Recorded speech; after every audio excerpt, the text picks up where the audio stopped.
Hello बच्चों, तो आप प्रश्न को देखते हैं। समीकरण 2 गुनी x square plus 3x minus P बराबर 0 में p का ऐसा मान ज्ञात कीजिए जिससे समीकरण के मूल बराबर हो जाए। तो दिए गए प्रश्न की मुख्य अवधारणा की बात करें तो बच्चों यहाँ पर हम देखेंगे द्विघात समीकरण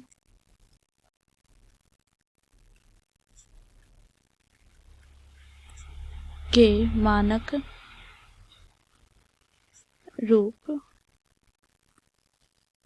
ax square plus bx plus c बराबर 0 में यदि हम इसके विविक्तीकरण की बात करें, अर्थात बच्चों यहाँ पर d बराबर क्या होता है तो b स्क्वायर माइनस 4 गुनी ac।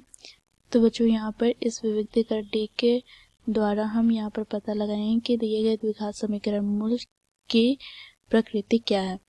यदि d 0 के बराबर हो तो बच्चों यहाँ पर मूलों की प्रकृति क्या हो जाती है तो दो वास्तविक परंतु बराबर मूल प्राप्त होते हैं। यदि d 0 से बड़ा हो तो बच्चों यहाँ पर दो वास्तविक परंतु भिन्न मूल प्राप्त होते हैं। यदि d 0 से छोटा हो तो बच्चों देखो यहाँ पर मूलों की प्रकृति क्या होती है तो अवास्तविक।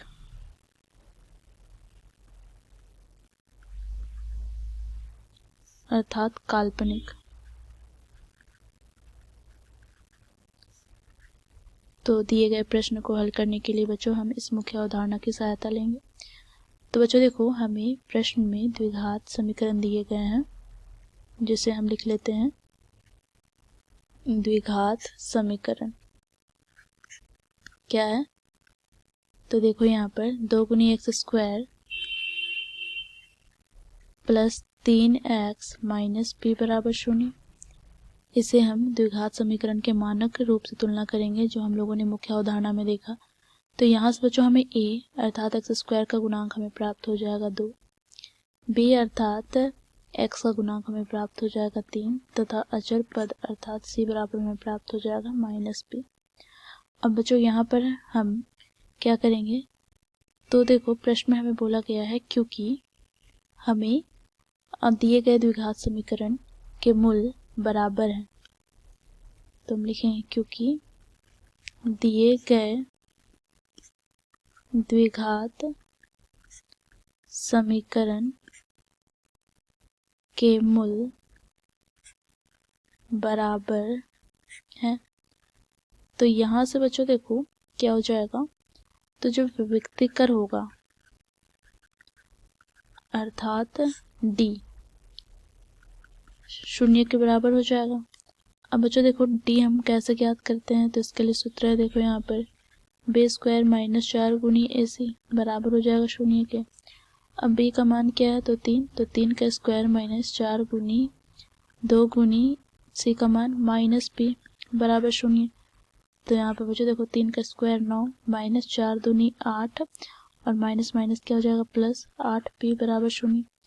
तो यहाँ से हमें प्राप्त हो जाएगा बच्चों देखो 8p बराबर माइनस 9।